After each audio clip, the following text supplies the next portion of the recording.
Hello guys, नमस्कार। आज हम लोग ज्योमेट्री का सवाल स्टार्ट करेंगे। आगे ज्योमेट्री का जो हमने टॉपिक आपको बताया था पिछले 2 क्लासेस में, हमने जो टर्मिनोलॉजी था उसे क्लियर किया। आगे जो भी सवाल होगा, जो सारा 5 टॉपिक शायद हमने आपको बताया था, वो सारे टॉपिक्स के जितने भी वैरायटीज़ के सवाल होंगे हम उन्हें डील करेंगे और आपको तरीका बताया जाएगा कि शॉर्टेस्ट वे में आप मतलब ईज़िली सवालों को कैसे हैंडल करें एग्ज़ाम में। एग्ज़ाम में सबसे महत्वपूर्ण ये होता है कि हम सवालों को ऐसे वे में सॉल्व करें कि हमारे माइंड पे स्ट्रेस ना पड़े ज़्यादा, हम कंफर्टेबल रह सकें और ईज़िली हम सारा सवाल विद इन टाइम हल कर पाएँ। ठीक है। कुछ शिकायतें आती हैं कि जो वीडियो है उसकी क्वालिटी अच्छी नहीं होती है। मतलब आजकल YouTube पे जिस तरह से वीडियो बनाया जाता है, स्मार्ट बोर्ड और अच्छी लाइटिंग, अच्छा कैमरा, ये सब थोड़ी कमी है, मानते हैं इस चीज़ को। लेकिन फिर भी बावजूद इसके हमारा पूरा प्रयास ये है कि जो कंटेंट हमारा है वो उम्दा क्वालिटी का हो। और दूसरी बात, हम क्लासरूम का एक जो इन्वायरमेंट होता है वो हम आपको देना चाहते हैं। तो उन चीज़ों में थोड़ा कमज़ोर होने के बावजूद दूसरा पक्ष हमारा मजबूत होगा, बहुत मजबूत होगा कि जो सवाल रहेंगे तो उनका जो सबसे बेहतरीन मेथड होगा, किसी भी सवाल का जो सबसे बेस्ट मेथड होगा, जिस मेथड से सबसे आसानी से सवाल को बनाया जा सकता है और जो शॉर्टेस्ट होगा, वो मेथड को आपके सामने हम रखने का प्रयास करेंगे। ठीक है। तो आज हम सवाल स्टार्ट करते हैं। ठीक है। देखिए, पहला सवाल में ये एक स्ट्रेट लाइन है और इसके ऊपर ये एक लाइन खींचा गया है और इसका मेज़रमेंट 4x बताया गया है, इसका मेज़रमेंट 5x बताया गया है। x का वैल्यू निकालने के लिए कहा गया आपको। तो हम जानते हैं कि किसी भी स्ट्रेट लाइन के एक तरफ का टोटल एंगल होता है 180 डिग्री, यानी 4x प्लस 5x का मान हो जाएगा 180 डिग्री। तो x का मान क्या हो जाएगा, ये 9x का मान 180 डिग्री, तो x का मान क्या हो जाएगा 20 डिग्री। ये पहला का आंसर हो गया। इन द सेम वे यहाँ पर भी हम क्या करेंगे, दोनों को ऐड करके 180 लिखेंगे। दोनों को ऐड करेंगे तब क्या हो जाएगा, 5x और 3x एक साथ जुड़ जाएगा, तो 8x प्लस 12 का मान हो जाएगा 180 डिग्री। ये 12 उधर जाकर माइनस हो जाएगा, यानी 8x का मान हो जाएगा 168, तो x का मान हो जाएगा 21 डिग्री। ये आपका आंसर हो गया। 2 सवाल हमने हल किया। देखिए, दूसरा सवाल में कहा जा रहा है कि what is the value of x plus Y. x plus Y का मान क्या होगा where A B is straight line, जहाँ ए बी क्या है, एक स्ट्रेट लाइन है यानी सीधी रेखा है। इसमें ए बी ये है, गलती से छूट गया था लिखना। 2 सवाल के लिए दोनों ही में कॉमन है कि ए बी स्ट्रेट लाइन है यानी सीधी रेखा है। बाकी सब मतलब इसे आप स्ट्रेट लाइन नहीं कह सकते हैं। अच्छा, तो पहला सवाल में कहा गया है कि x प्लस वाई का मान क्या होगा। तो इस सवाल के लिए, इस सवाल को हल करने के लिए x का वैल्यू पहले आपको फाइंड आउट करना पड़ेगा और y का वैल्यू फाइंड आउट करना पड़ेगा। तो x का वैल्यू देखिए आपका यहाँ से निकल जाएगा, यहाँ से। ये पूरे का मान कितना है, 180 डिग्री है, जिसमें कि ये वाला एंगल आपका 105 डिग्री हो गया। तो ये कितना बच जाएगा, 180 माइनस 105 यानी 75 डिग्री ये बच जाएगा। अगर ये 75 डिग्री है तो 3x का मान 75, तो x का मान क्या हो जाएगा 25। अगर x का मान 25 है तो ये y भी निकल जाएगा। ये वाला एंगल कितना हो जाएगा, 25 दूना 50 डिग्री। तो यहाँ से लेकर यहाँ तक आपका हो जाएगा 50 प्लस 90, यानी यहाँ से लेकर यहाँ तक हो जाएगा 140 डिग्री। जब ये 140 डिग्री हो गया तो बचा हुआ वैल्यू कितना हो जाएगा 40। मतलब y का मान आपको आ गया 40, x का मान आ गया 25, दोनों का सम कितना हो जाएगा 65। ये आपका आंसर हो जाएगा।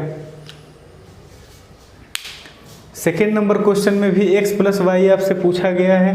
ये ए बी एक स्ट्रेट लाइन अगर है तो ये पूरा एंगल 180 डिग्री होगा और ये पूरा एंगल बराबर किसके होगा, x प्लस वाई यानी 2x प्लस 2y का मान 180 डिग्री। 2x प्लस 2y का मान कितना हो जाएगा, 180 डिग्री। 2 कॉमन आ जाएगा, x प्लस वाई इंटू 2 बराबर 180 डिग्री। तो 2 को जब हम उस तरफ भेज देंगे तो कट जाएगा, यानी आपका आंसर क्या हो जाएगा, 90 डिग्री। ठीक है, 2 सवाल हमने फिर देखा। अगला देखिए जो सवाल हमने लिया है, what is the value of x where A B is a straight line. ये जो where A B is a straight line लिखा हुआ है, ये दोनों ही सवाल के लिए कॉमन स्टेटमेंट है, लेकिन इसमें ये कहा गया है सी डी और एफ ये दोनों भी स्ट्रेट लाइन ही है, यानी जो 3 लाइन आपको दिख रहा है तीनों का तीनों स्ट्रेट लाइन है। और वैल्यू किस चीज़ का पूछा गया है, एक्स का। 1 मिनट ठहरिए, इसमें एक्स क्या है, हाँ इसमें एक्स आपका ये है, इसमें एक्स बी ओ सी को एक्स कहा गया, तो इसका वैल्यू पूछा गया है। ठीक है, आराम से निकल जाएगा। देखिए ये तो हमारा चूँकि 2 लाइन है, एक लाइन ये हो गया और एक लाइन ये हो गया, तो ये हमारा क्या हो जाएगा, vertically opposite angle. Vertically opposite angle यानी सम्मुख कोण जिसे हम कहते हैं, अपोजिट एंगल यानी सम्मुख कोण, तो ये हमारा हो जाएगा 40 डिग्री। अगर हम ये एंगल निकाल लें तो फिर हमारा ये भी इसका वर्टिकली अपोजिट हो जाएगा। ये मान लो कि अगर हमारा थीटा है तो ये भी थीटा हो जाएगा, चूँकि थीटा बन रहा है किन किन लाइन से, सी डी और एफ ई से, और ये वाला जो एंगल है ये भी किससे बन रहा है, सी डी और ई एफ से। ठीक है, तो ये दोनों भी आपका वर्टिकली अपोजिट हो जाएगा। तो ये एंगल तो हम आराम से निकाल लेंगे, कोई इसमें इशू नहीं है। ये हो गया 40, ये हो गया 31, टोटल है 180, तो ये कितना बचेगा, 180 में अगर हम 71 माइनस कर देंगे तो आपका 109 डिग्री बच जाएगा। तो 109 डिग्री आपका ये हो गया, थीटा का मान 109 डिग्री। तो आपका टोटल ये यहाँ से लेकर यहाँ तक कितना हो जाएगा, x, यानी 109 प्लस 40 149 आपका आंसर हो जाएगा। आइए सेकेंड नंबर सवाल में आ जाइए। इसमें भी आपका ए बी जो है एक स्ट्रेट लाइन है और y का वैल्यू आपको कितना दिया गया है, 36। अगर y का वैल्यू 36 है तो ये वाला एंगल आपका 36 हो गया और ये कितना हो जाएगा, 36 गुना 3 यानी 108 डिग्री। 108 डिग्री और 36 डिग्री यानी 144 डिग्री हो गया, और टोटल मिलाकर कितना होता है, 360। तो x का मान आपसे पूछा गया है। अब देखिए टोटल यानी क्या, 6x 2x plus 4x 6x plus 4y का मान क्या हो जाएगा, 144 डिग्री बराबर क्या हो जाएगा, 360। ठीक है, अब x का मान आप यहाँ से निकाल लेंगे। x का मान निकालने के लिए 360 में माइनस करना पड़ेगा 144 को और डिवाइड करना पड़ेगा 6 से। 360 माइनस 144 डिवाइडेड बाई 6। ठीक है, आप घटा करके भी डिवाइड कर सकते हैं या डिवाइड करके भी घटा सकते हैं, आंसर आपका एक ही आएगा। जैसे अगर हम पहले डिवाइड करते हैं तो यहाँ पर क्या हो जाएगा, 60 और यहाँ पर क्या हो जाएगा, 24, यानी आपका आंसर हो जाएगा 60 माइनस 24, दैट मीन्स 36 डिग्री आपका आंसर हो जाएगा। ये नंबर ऑप्शन सही है आपका। ये सवाल भी हमने देख लिया। आइए अगला सवाल देखते हैं।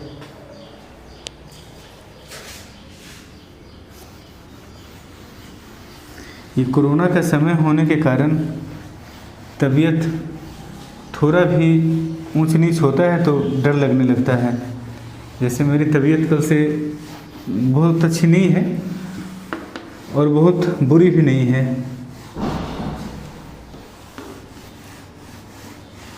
लेकिन फिर भी ठीक है, काम होते रहना चाहिए। सो मस्ट गो ऑन।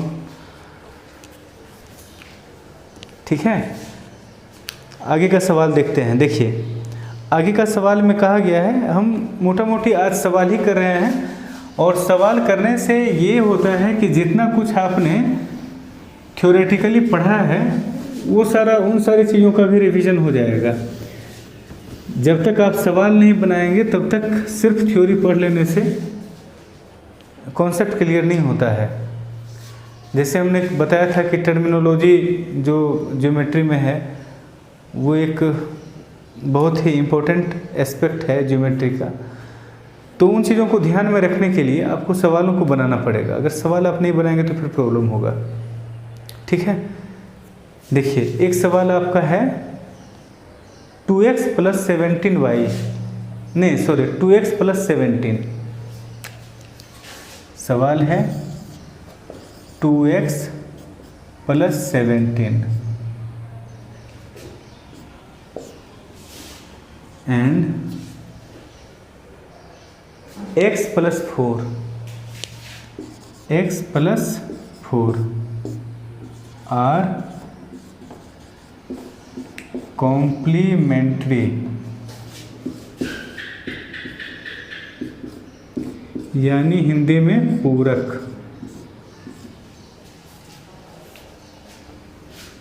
कोण, सॉरी पूरक कोण यानी complementary angle, complementary angles. x का वैल्यू क्या होगा, यही मोटा मोटी सवाल है।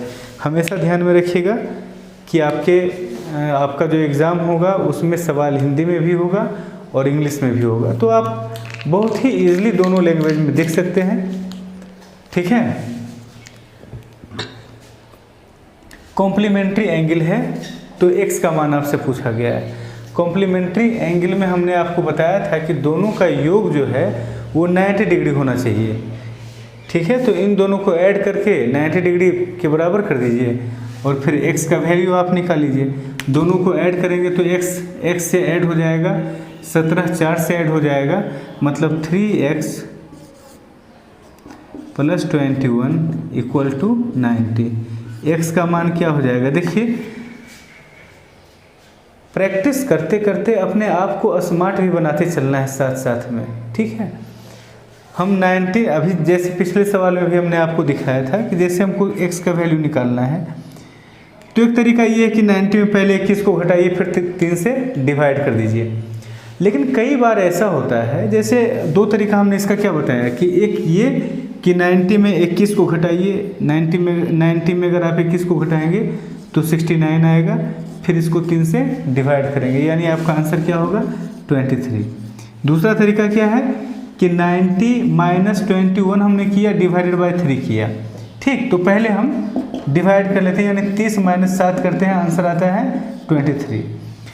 अब आप पे डिपेंड करता है कि आपका माइंड किस वे में ज़्यादा रफ्तार में वर्क कर रहा है। ये अलग अलग लोगों के साथ अलग अलग तरह का सिचुएशन होता है। किस वे में कैलकुलेट हमारा माइंड ज़्यादा करता है ये समझना हमारे लिए ज़रूरी है। ये ज़रूरी नहीं है कि दूसरा कैसे कर रहे हैं हम वैसे ही करें, लेकिन अपने आप को रीड करना, अपने आप को ऑब्जर्व करना बहुत ज़्यादा इम्पोर्टेंट होता है। जैसे अगर मतलब हमको कैलकुलेट करने के लिए आप कहिए तो हमको दिखाई पड़ेगा कि भाई 3 से डिवाइड ही करना है ना आगे जा करके, तो यहाँ 30 हो जाएगा, यहाँ 7 हो जाएगा, 30 में 7 गया 23 हो जाएगा। यानी हम इस तरह से भी आंसर डायरेक्ट लिख सकते हैं। इस वे में जाने के लिए इतना कुछ करना पड़े फिर इस वे में जाना उचित नहीं होगा, फिर ज़्यादा अच्छा रहेगा कि आप इसी वे में चलिए। मतलब एक बार में हमने देख लिया कि यहाँ 90 है तो 30 हो जाएगा, चूँकि 3 से डिवाइड हमें करना है, यहाँ 21 है तो ये 7 हो जाएगा। ठीक है, तो आंसर हमारा क्या हो जाएगा, x का मान 23। ये आपका आंसर था। जैसे एक एग्जाम्पल हम आपको दे रहे हैं,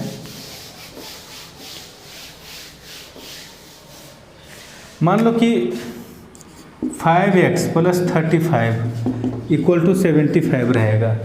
ठीक है, तो हम क्या करेंगे, यहाँ 5 से ही ना दोनों को डिवाइड करना होगा। ये हो जाएगा 15 × 5 = 75, ये होगा 7 × 5 = 35, यानी आपका आंसर हो जाएगा 8 माइनस करके। ठीक है, हमने पहले इसको माइनस नहीं किया, पहले हम ऐसे ही देख लिए। तो अलग अलग वे में आप कर सकते हैं चीज़ों को। तो ये तो एक छोटा सा कैलकुलेशन था। आगे भी जब बड़ा बड़ा कैलकुलेशन आप सीखेंगे तो उसमें भी आप एक्सपेरिमेंट करते रहें कि हमारे लिए कंफर्ट जोन क्या है, हम कंफर्टेबली क्या कर सकते हैं। जितना ज़्यादा एग्ज़ाम में हम कंफर्टेबल रहते हैं उतना ज़्यादा बेहतर हमारा एग्ज़ाम जाएगा। ध्यान रखिएगा, एग्ज़ाम में ईज जो होता है, कंफर्टेबिलिटी माइंड के लिए और एग्ज़ाम के लिए, दोनों के लिए बेहतर होता है। ठीक है, ऐसे ही आपका अगला जो सवाल है 5y + 62। सवाल है 5y + 62 and 20 + y, 22 + y and 22 + y are supplementary angle. ये दोनों क्या है, सप्लीमेंट्री यानी समपूरक। सप्लीमेंट्री मतलब संपूरक। तो y का मान आपको निकालना है। तो सप्लीमेंट्री, हम ये सब सवाल बस इसलिए करा रहे हैं ताकि आपको जो कॉम्प्लीमेंट्री यानी पूरक, सप्लीमेंट्री यानी समपूरक, इसका जो मीनिंग है उसका रिवीजन हो जाए। तो सप्लीमेंट्री में क्या होता है, दोनों का सम जो है वो 180 डिग्री होता है। दोनों को जोड़ेंगे तब क्या हो जाएगा बंधु, 6y + 84 = 180 डिग्री।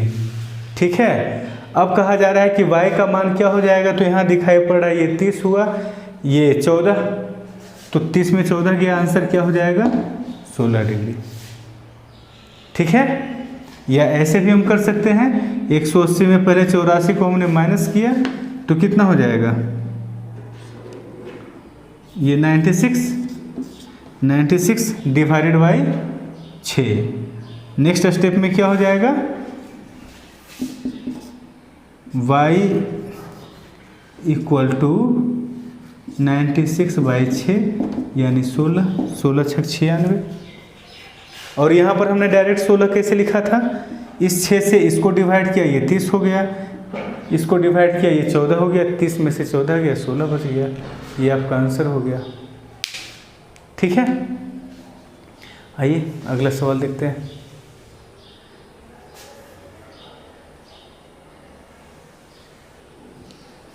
अगला सवाल में कहा गया कि if 2 supplementary angles are in ratio 13:5, यानी 2 सप्लीमेंट्री एंगल जैसे ही आया आपके माइंड में एक ही चीज़ आना चाहिए, 180 डिग्री।